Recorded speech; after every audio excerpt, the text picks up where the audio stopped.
Desde que Harold Bloom resolveu incluir em sua antologia dos 100 melhores escritores do século o nome de Machado de Assis e chamou de o mais criativo escritor negro do universo, houve muita balbúrdia, eu gosto dessa palavra balbúrdia, na direção ou em torno dos estudos da obra e da vida de Machado de Assis. É necessário que um crítico estrangeiro venha e dê o mote para que as pessoas se destinem a estudar com mais afinco, com mais profundidade a obra de Machado. Não que isso já não tenha sido feita por uma crítica brasileira séria, mas estudantes, professores resolveram então procurar onde estaria a negritude na vida e na obra de Machado de Assis. As fotografias que a gente conhecia do Bruxo do Cosme Velho eram todas de um homem pardo. Em sua obra não se via grandes protagonistas negros ou negras, então se resolveu investigar a obra de Machado de Assis para descobrir onde estava a tal negritude, onde estaria este tal escritor negro. Alguns acusam Machado de ter se embranquecido, outros o acusam de ter omitido a negritude de suas narrativas. Enfim, há muita polêmica gerada por causa da afirmação de Harold Bloom, mas isso é uma coisa muito positiva, é uma coisa muito saudável, porque afinal de contas as pessoas vão à cata de ler a obra do grande escritor brasileiro Machado de Assis. Há um conto de Machado que pode imediatamente responder, sem muito sacrifício e sem muita preocupação, a essas respostas, a essas indagações. O conto está numa antologia que o Johnny Gladstone, o professor ensaísta inglês, que tem um livro muito importante para quem deseja conhecer a obra de Machado, que é o Impostura e Realismo, onde Gladstone diz que Machado é o mestre de um artifício que inovou a literatura universal, que é justamente a coisa da dissimulação. A dissimulação é nada mais, nada menos que a capacidade de fazer uma ironia tão fina que poucas pessoas podem perceber.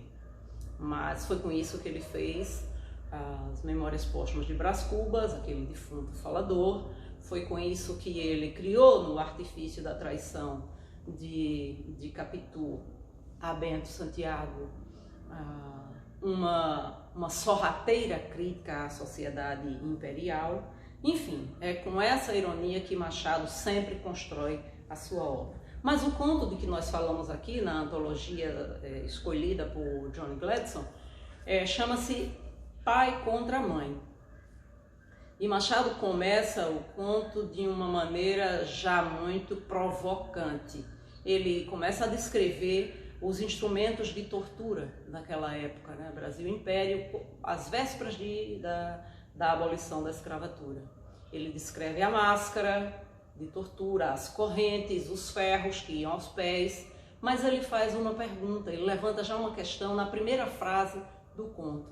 Ele diz assim: a escravidão teria levado esses instrumentos, como que dizendo ao leitor que a escravidão já fosse uma coisa do passado.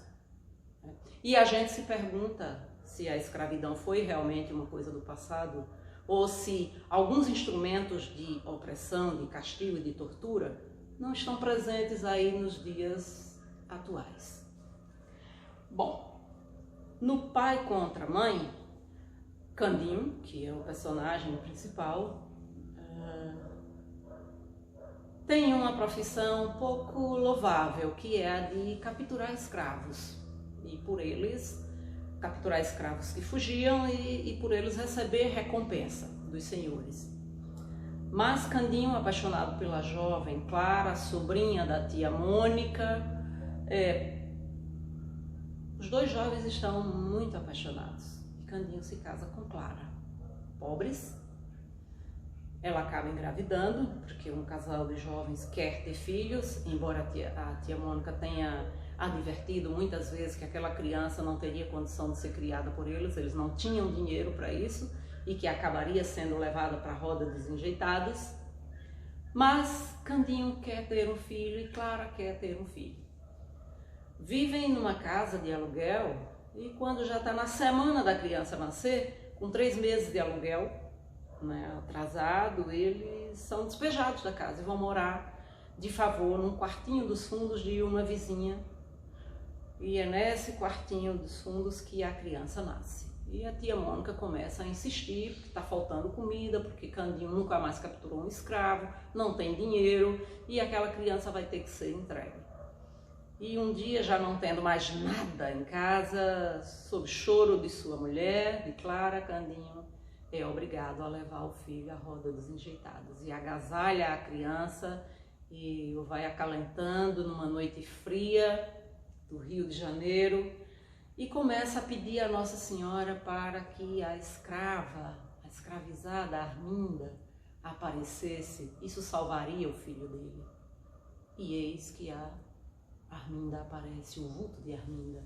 E ele imediatamente corre à farmácia da esquina e pede ao farmacêutico que cuide de sua criança enquanto ele faz um trabalho. Corre lá, acorrenta a Arminda e ela começa a gritar desesperada, mas ninguém ouve os gritos. Quem vai ouvir os gritos de uma escravizada? Ninguém para socorrer. Aquilo era uma coisa quase, praticamente normal e estava cobertada pela lei. Então ele leva Arminda de volta para o seu dono, sob os apelos da coitada de que não fizesse aquilo com ela, que ela o serviria para sempre, que ela cuidaria, que ela seria escrava na casa dele, que não cobraria nada por isso. Enfim, ela fez todos os apelos, mas nada comoveu Candinho, que precisava mesmo de algum dinheiro para que seu filho não fosse para a roda dos enjeitados. E eis que já à porta da casa do dono de Arminda, ela faz o último apelo que ela julgou ser irrecusável. Ela disse: eu estou grávida, o meu filho está para nascer. Mas ele não se importa e entrega Arminda ao Senhor e recebe por aquela entrega os 100.000 réis de que tanto precisava.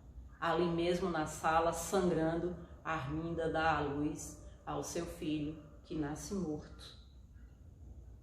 E Candinho vai para casa e pega o seu filho de volta lá no farmacêutico, que tinha ficado cuidando da criança, e tem aí mais algum tempo com o sustento da sua família garantido. Então essa é a dica do Pedro de Bolonha nesse dia, para a gente pensar sobre os instrumentos de tortura, de opressão